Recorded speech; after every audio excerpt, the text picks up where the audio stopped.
اسمع حكاية الغزالة اللي اشتكت للنبي الجادي.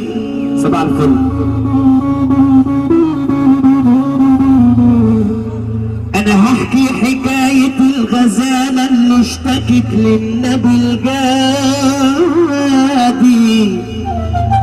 قالت لي يا هادي انا وانا طالعة اجيب الاكل لاولادي سابني اليهودي واليهودي جبار يا غادي. سابني اليهودي واليهودي جبار يا غادي وحبسنا عنده بقالي يومين وانا سايبه صغاري جواه على اتنين.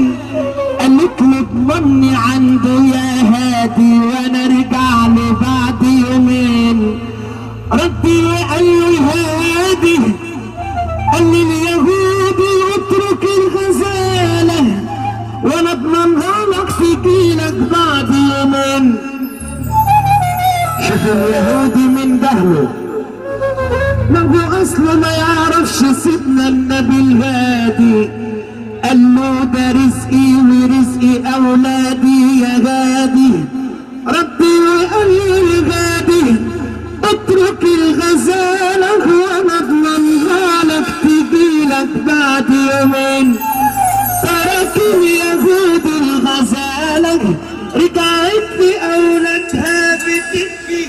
قالت لهم يا اولادي انا وانا طالعه اجيب الاكل صد اليهودي واللي ضمني عنده سيدنا النبي الغادي.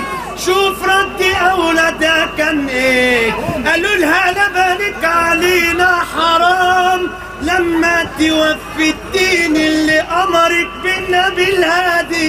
رجعت الغزالة لسيدنا النبي شافها اليهودي. شوف رده كان ايه. قال له يا هادي بحق ما ضمنت لي الغزالة ترجع لي بعد يومين. تضمني يا هادي عند لقى رب العالمين. روح بقى بعد اذنك والكلام ده من اول تاني عشان خاطر الحاج رمزي السويلي بيمسي على اخواني بيقول لهم 1000 مليون مبروك. بيمسي على كل قلش النوع بيقول لهم 1000 مليون مبروك عشان خاطر اخويا الاسطى عبد الله بالرجال والاسطى خالد عظمه والاسطى ابراهيم الطاير. يبقى الحلاقين احنا الفرح على الطلاق، احنا الفرح وما في الا احنا الفرح وكل الناس تعرف مطرحنا. يبقى الكلام من الاول تاني عشان خاطرك ابو نيره حبيبي. صباح الفل عليك. قالت لهم يا اولادي انا وانا طالعه اجيب الاكل صبني اليهودي واليهودي جبار يا غادي. ربي وقال غادي اترك الغزاله وانا اضمنها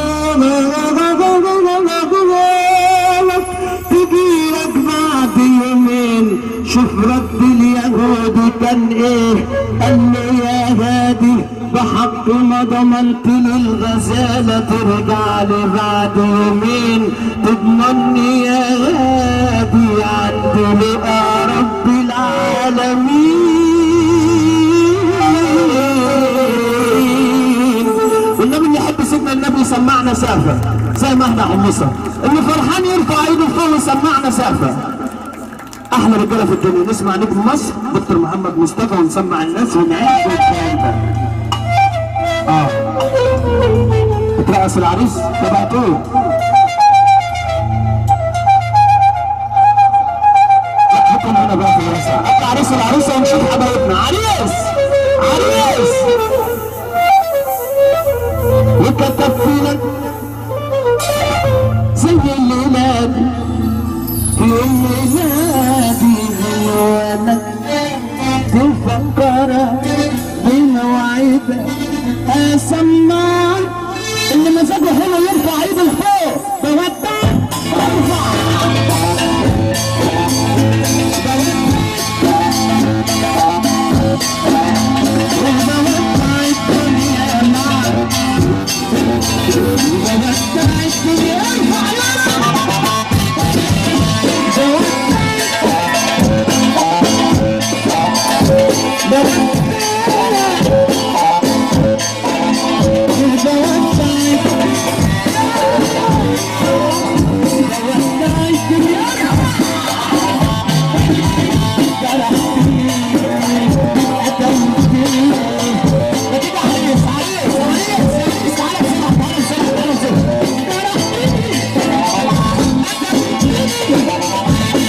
Yes.